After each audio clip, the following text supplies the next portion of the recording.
Deuteronômio capítulo 6, verso 4. Amém? Misericórdia. Misericórdia. Eu já estou no amém, já cheguei. Deuteronômio capítulo 6, versículo 4. Na minha tradução diz assim: Ouça, ó Israel, o Senhor nosso Deus é o único Senhor. Ame o Senhor, o seu Deus, de todo o seu coração, de toda a sua alma e de todas as suas forças. Que estas palavras que hoje lhe ordeno estejam em seu coração. Ensine-as com persistência aos seus filhos. Converse sobre elas quando estiver sentado em casa, quando estiver andando pelo caminho, quando se deitar e quando se levantar. Amarre-as como um sinal nos teus braços e prenda-as na testa. Escreva nos batentes das portas da sua casa e em seus portões.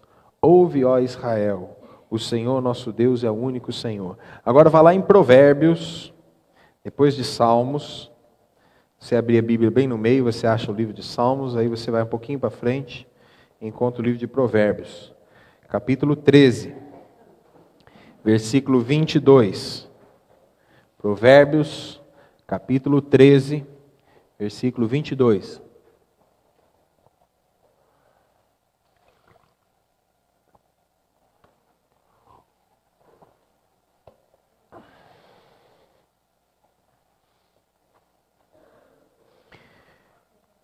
Na minha tradução diz assim: o homem bom deixa herança para os filhos dos seus filhos, mas a riqueza do pecador é armazenada para os justos. Vamos ficar só com a primeira parte.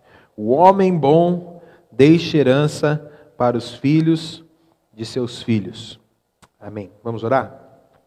Pai, a tua palavra, nós cremos nela, cremos que ela é verdade para a gente, e cremos, Deus, que o Senhor pode usar essa palavra para transformar a nossa vida, edificar a nossa casa, Senhor, ser realmente um instrumento de transformação, de edificação, ser um instrumento, Deus, de restauração, de vida na nossa vida, Senhor.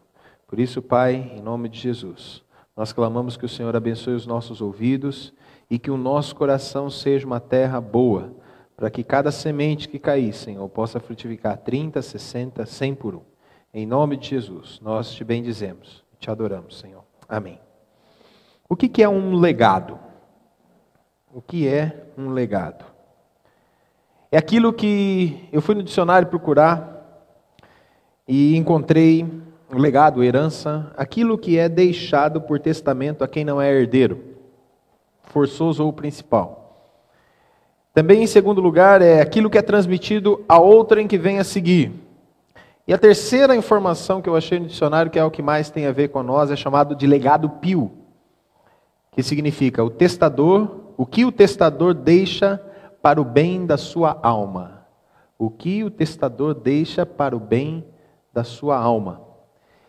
Herança se refere à propriedade real ou bens recebidos após a morte de um membro da família. As Escrituras, elas transformam o conceito de herança para a gente, para incluir as aquisições das bênçãos de Deus espirituais, que Ele tem para nós, e também das suas promessas. Então, aquilo que Deus tem para nós é chamado de herança, aquilo que a gente recebe. O Antigo Testamento ele é rico no uso dessa palavra, da metáfora herança. Os termos da herança ocorrem mais de 200 vezes no Antigo Testamento. No sentido teológico, herdar significa receber um dom irrevogável, com ênfase na relação especial entre o seu benfeitor e aquele que recebe a herança. Mas o benfeitor, o nosso benfeitor, Deus, ele não morre. Mas mesmo assim ele oferece bênçãos espirituais e materiais para o seu povo. A figura central do Antigo Testamento é Abraão. Deus abençoa através de Abraão todas as famílias da terra. E ele deixa então esse legado espiritual para Abraão. Olha, Abraão, através de você vão ser abençoadas todas as famílias da terra. No Novo Testamento é um pouquinho diferente, mas você vai perceber que a figura central permanece, uma das figuras. Quase todas as ocorrências nos termos do Novo Testamento são teológicos. Quem são os herdeiros? São 3 personagens no Novo Testamento. Primeiro, Abraão. Abraão continua sendo herdeiro das promessas de Deus. Ele transcorre o Antigo e o Novo Testamento. Segundo, Cristo. E terceiro, o cristão, o crente. Então, o Novo Testamento, ele continua a dar a Abraão uma certa proeminência. A promessa inicial de Abraão, que era que iria incluir toda a terra de Canaã, lá em Hebreus 11:8, é ampliado e inclui o mundo. Em Romanos 4:13 a gente vê isso. O segundo personagem principal é Jesus. Então, sua posição de destaque como Filho de Deus único o qualifica como herdeiro de Deus. Ele é apresentado como herdeiro de Deus, herdeiro de todas as coisas, e as promessas do reino de Deus estão todas focadas nele. E finalmente, o crente em Jesus, eu e você, somos herdeiros, porque isso é um resultado natural da justificação. Romanos 5:1 diz: justificados, pois, mediante a fé temos paz com Deus. Então somos justificados, e através dessa justificação fomos redimidos e recebemos a herança do Senhor. Qual é essa herança? Ao longo do Novo Testamento a gente encontra uma impressionante promessa para os crentes. Muitas vezes é designado apenas de a herança. Você abre em Atos 20:32, Atos 26:18, Efésios 1:14, Efésios 1:18, Colossenses 3:24, é denominado a herança. O que significa isso? Geralmente se refere à posse da salvação. A herança do crente é descrito mais especificamente como eterna e alegre existência na presença de Deus. Aos crentes é prometido uma herança que jamais poderá perecer, macular ou ser roubada, mas que está guardada nos céus para nós, como está em 1 Pedro 1:4. Então, herdar o mundo vindouro é uma garantia de todos aqueles que pertencem à família de Deus. O apóstolo Paulo ele emprega a metáfora da herança mais do que qualquer outro no Novo Testamento. Para ele, o objeto da herança é o reino de Deus. A Bíblia é clara que herdar a vida eterna é sinônimo de entrar no reino. No reino, os justos herdarão, mas os injustos serão eternamente atormentados.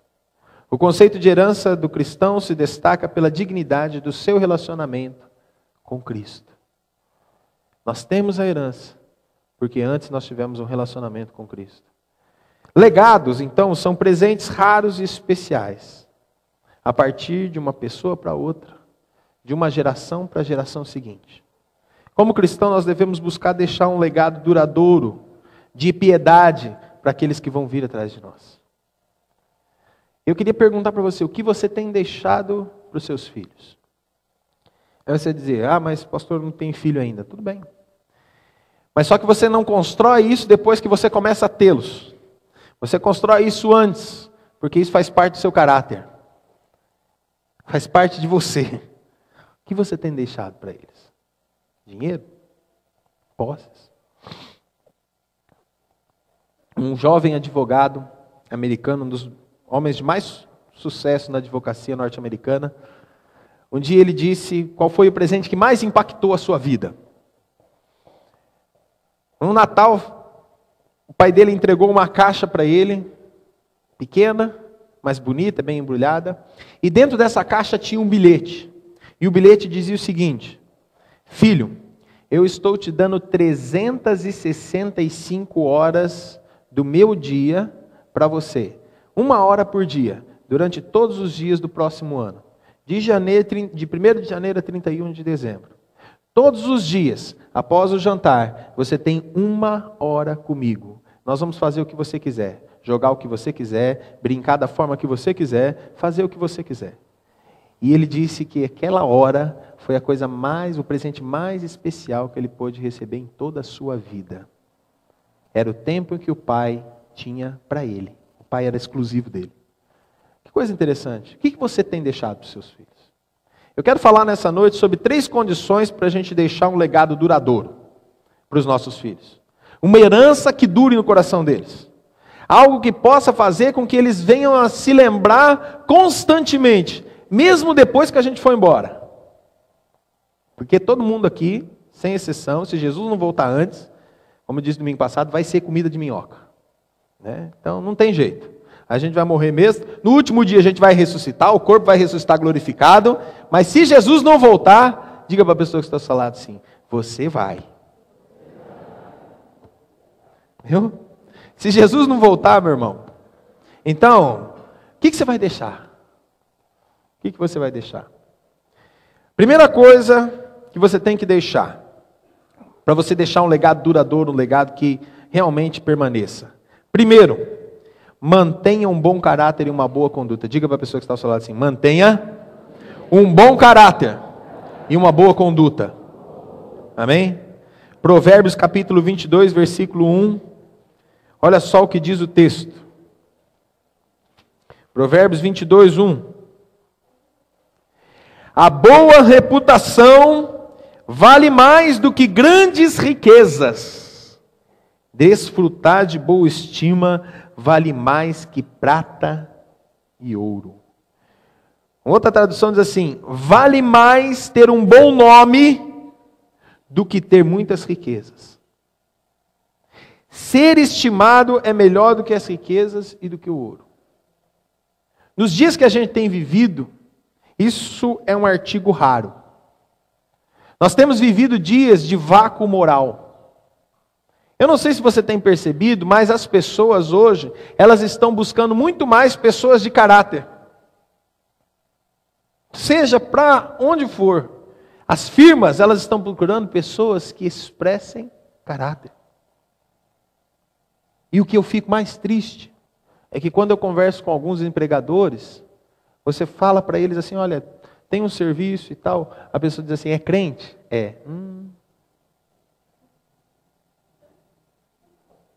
Aí você fala assim: mas é crente bom. Mas mesmo assim, nós devíamos ser sinônimos de trabalho. Devíamos ser sinônimos de exemplo. Quando as pessoas conversassem com a gente, devíamos ser sinônimos. Estou falando de você, estou falando de um modo em geral. Quando as pessoas falam, é terrível, gente. Terrível que a gente ouve. Por quê? Porque ao invés da conduta do crente ser exemplo, não é. Em nossos dias, vivemos dias de vácuo moral. Parece que a pessoa não conta. Para dizer com franqueza, você tem que tomar cuidado com tudo que você faz. Tomar cuidado, porque você pode dormir na praça e acordar no necrotério. Você pode ser surpreendido das mais diversas formas. Quando eu estive com a Mércia, nós chegamos em Chicago em 2011, o veículo que ia nos buscar já tinha ido embora. Eu não sabia falar inglês direito, não sabia direito onde é que eu estava, não sabia onde que era o hotel. Aí tinha algumas moedas no bolso, eu falei: eu vou tentar ligar para o hotel. E aí eu liguei para o hotel, não era o número do hotel, era o número errado. Tentei falar para a moça que eu precisava do veículo lá para me buscar de novo, e a moça, ela falou, e eu não entendi nada. Eu falei para a Mércia: a primeira decisão que eu tive depois disso, foi assim: eu vou aprender essa nhaca dessa língua. Primeira decisão que eu tomei. A segunda decisão que eu tomei, eu falei: Mércia, nós estamos lascados. Aí ela falou assim: e agora? Eu falei assim: não sei o que a gente vai fazer. Não sei. Eu já estava tudo fechado. As únicas moedas que eu tinha para ligar já tinham ido. O pessoal só estava esperando a gente no outro dia. Eu falei: vamos começar a arrumar um lugar aqui para a gente dormir aqui no aeroporto mesmo, né? Aí eu falei assim: aquele cantinho lá é meu. Aí eu falei: você dorme primeiro e depois eu durmo. A gente faz revezamento. Nisso, uma senhora, uma moça, ela viu a gente conversando, uma policial do aeroporto. E ela viu que a gente estava meio nervoso e tal, e ela chegou assim: o que foi? Aí a gente tentando enrolar, né? Embromation. Né? Vamos tentando falar com ela, ela falou: não, peraí, que eu vou arrumar para você. Aí ela pegou o número do telefone que a gente tinha, que era um 0800 que eles têm lá. Ela ligou, eles deram o número do telefone do hotel, tudo com o celular dela. Ela ligou para o número do hotel e ela pediu que alguém viesse buscar a gente. O resultado disso, sabe o que foi? Mandaram um táxi lá, que não era para a gente, mas era para aquele hotel. E o cara ficou procurando o outro lá e falou: o outro já deve ter ido, vamos embora, vou levar vocês. Levou a gente para o hotel. Chegou lá no hotel, um outro casal, a gente ia só chegar no dia seguinte. O outro casal que ia chegar naquele dia anterior não estava mais lá. Ele não estava lá não, perdão. Atrasou o voo deles, eles perderam o voo, ficaram numa outra cidade e foram chegar só no dia seguinte. Nós pegamos o quarto deles.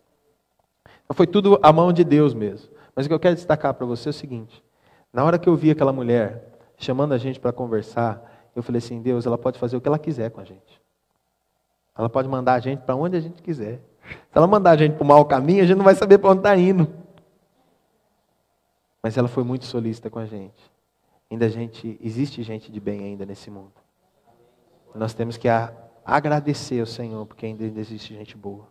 Agradeça pelo seu irmão que está ao seu lado. Louve a Deus pela vida dele, porque ainda existe gente boa nesse mundo. Amém? Olha para ele, olha para essa gente boa que está do seu lado aí. Você vai dizer assim, você é gente boa. Você é gente boa. Glória a Deus.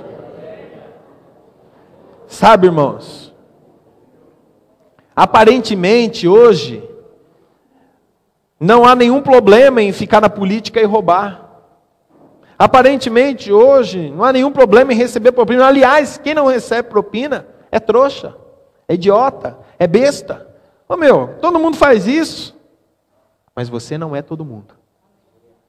Você é diferente. O que tem, muitas vezes, o que é pior a gente vê dentro das igrejas. Olha, não é difícil encontrar igreja que recebe dinheiro da prefeitura para construção, dinheiro de deputado para colocar forro, para colocar telhado. Não é fácil, não é difícil encontrar. Eu quero dizer que esse forro foi colocado com o dinheiro dos irmãos da igreja, viu? Foi o seu dízimo, a sua oferta, nossas campanhas de pizza que a gente fez, isso aí. Tá? Não tem R$1 de gente de fora aqui. É dos irmãos da igreja. A percepção que a gente tem é que você tem que fazer tudo isso. Viver a vida de Cristo e espelhar a vida do Senhor.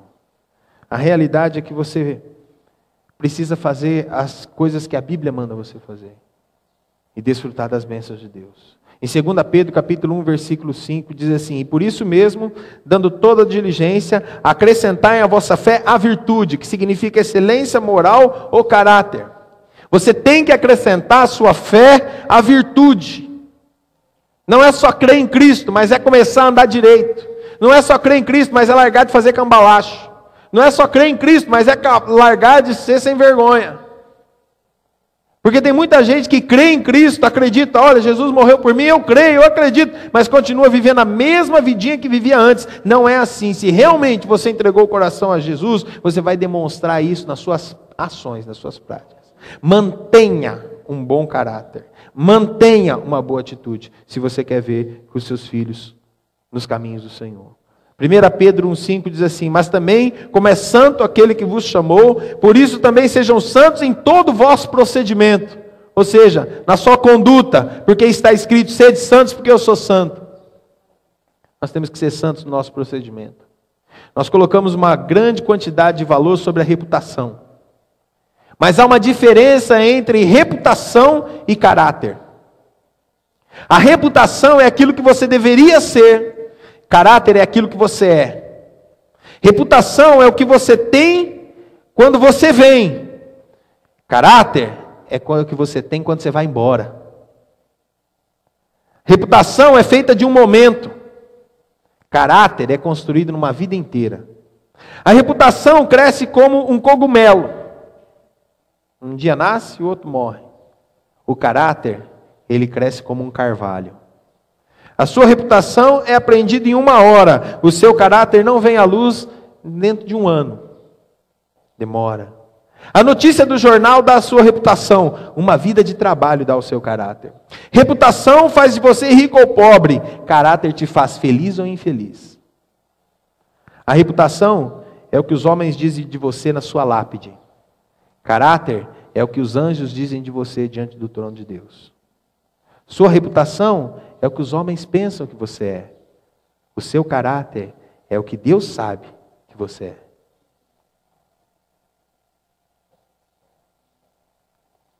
O seu caráter pode impactar gerações que vão vir.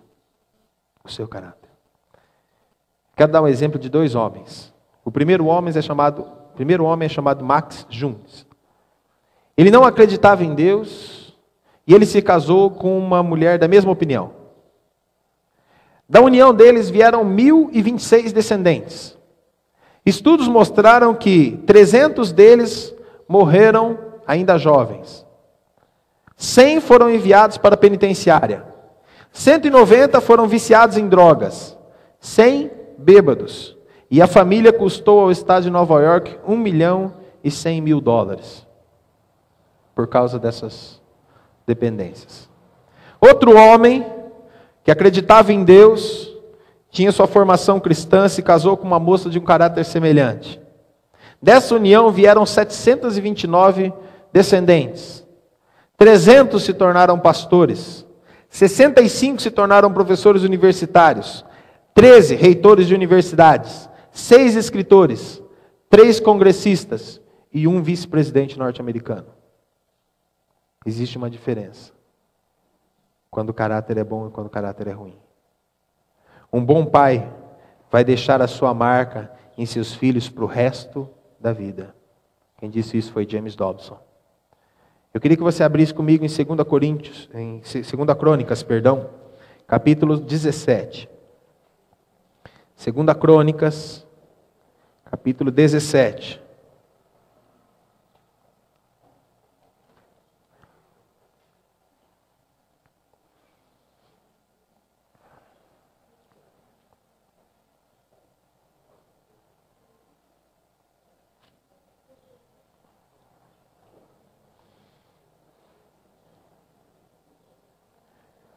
Versículo 3.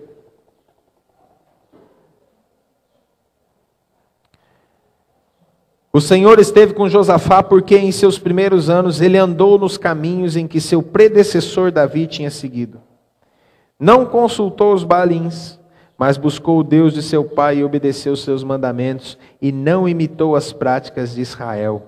O Senhor firmou o reino de Josafá e todo o Judá lhe trazia presentes, de maneira que teve grande riqueza e honra. Ele seguiu corajosamente os caminhos do Senhor. Além disso, retirou de Judá os altares idólatras e os postes sagrados.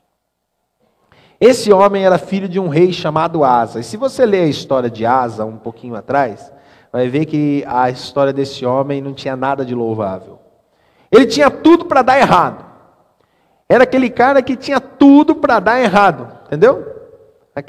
Você imagina, o pai dele era idólatra, o pai dele era prostituto, o pai dele era a pior raça que tinha na terra, era do pai. Só que ele decidiu não seguir os caminhos do pai. Ele falou, não posso. Ele viu o fim do pai dele, ele falou, se eu andar pelos caminhos do meu pai, eu vou dar com os burros na água. O que ele fez? Ele falou, vou andar nos caminhos de Davi, que era o seu predecessor lá atrás.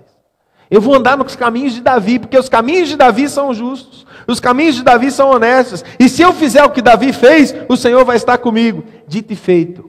Quando ele começou a andar nos caminhos de Davi, está aí escrito, o que o Senhor fez. Mas buscou o Deus seu pai, obedeceu os seus mandamentos, não imitou as práticas de Israel. O que aconteceu? O Senhor firmou o reino de Josafá, e todo o Judá lhe trazia presentes, de maneira que teve grande riqueza e honra. Ele agiu corajosamente, ele seguiu corajosamente os caminhos do Senhor.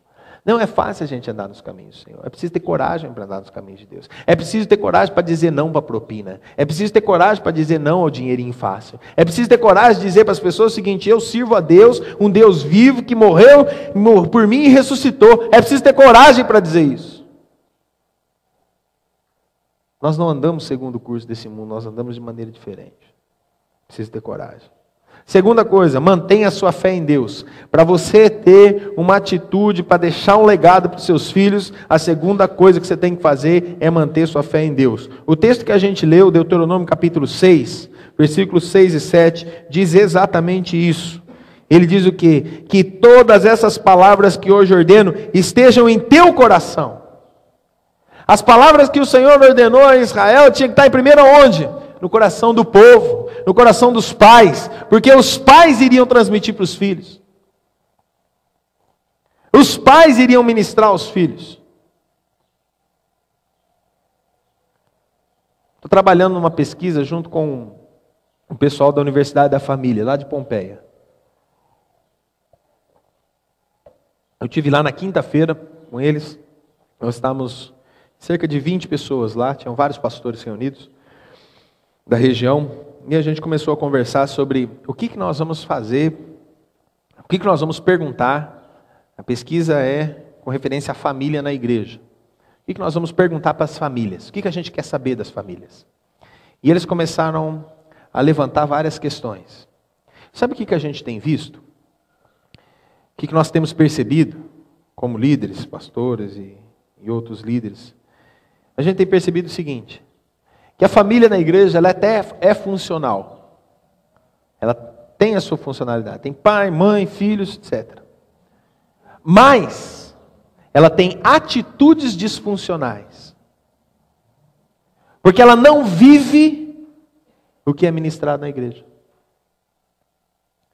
Os pais deixam a cargo da igreja a educação cristã dos filhos. Ó filhinho, vamos lá para o culto, porque lá você vai aprender de Jesus, lá você vai aprender da palavra, lá você vai aprender... Gente, deixa eu dizer algo para você. O seu filho é enviado, e glória a Deus por isso que você está enviando seu filho.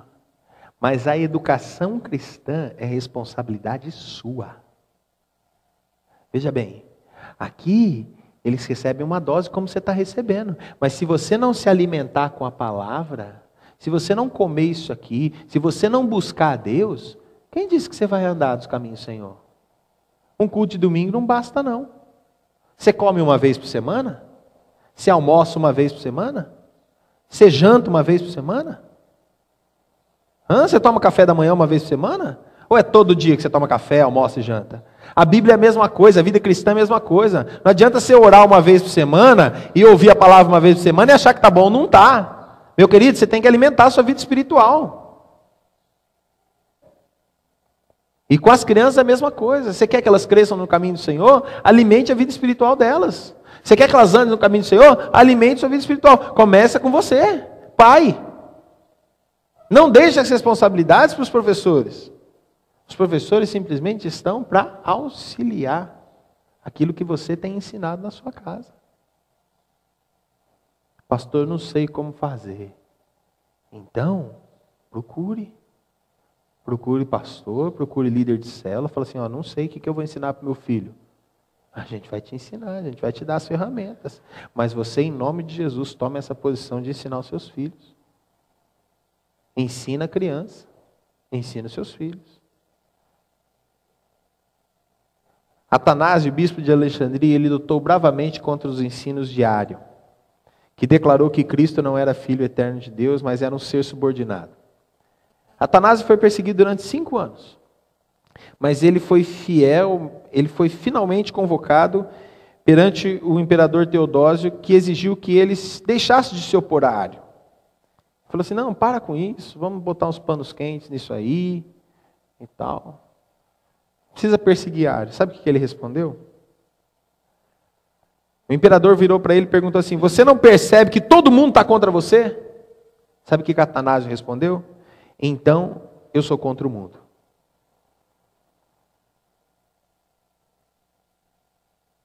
Quando a gente está nas nossas rodas,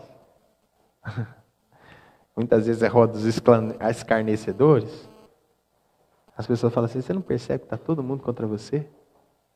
Você não percebe que todo mundo está fazendo isso? Meu querido, mantenha a sua fé em Deus. Mesmo que isso possa trazer prejuízos para você. Não abra mão da sua fé. Não abra mão da sua fé diante dos seus filhos. Não abra mão da sua fé diante da sua esposa. Não abra mão da sua fé diante dos seus amigos. Não abra mão da sua fé. Terceiro lugar, para que você possa realmente construir um caráter, um legado duradouro. Demonstre compaixão divina. Diga para a pessoa que está ao seu lado assim, aprenda a demonstrar compaixão. Amém? Colossenses capítulo 3, versículo 21. Colossenses 3, 21. Eu não vou esperar você abrir, tá? Eu vou ler já. Pais, não irritem os seus filhos, para que eles não desanimem. Efésios capítulo 6, versículo 4. Diz assim, pais, Não irritem os seus filhos, antes, criem-nos segundo a instrução e o conselho do Senhor. Nós precisamos de pais que demonstrem amor. Que demonstrem amor. Veja bem, pais que demonstrem amor. Mas meu filho sabe que eu o amo. Ah, é? Você já demonstrou? Você falou para ele? Pegou ele no colo? Deu um beijo nele e disse assim, eu te amo, filho? Ou então você simplesmente está dando presentes para suprir essa carência? Presentes não suprem a ausência do pai. Qual foi o presente que aquele advogado mais precioso que ele recebeu? 1 hora do pai por dia. Tito capítulo 2, versículo 4. Tito 2, 4.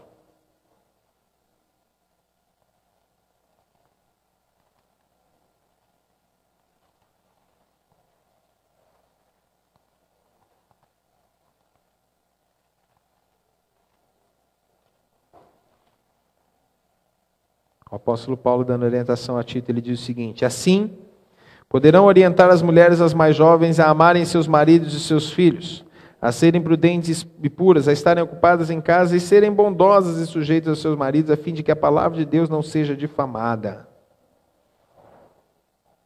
O negócio está pegando aí pra gente.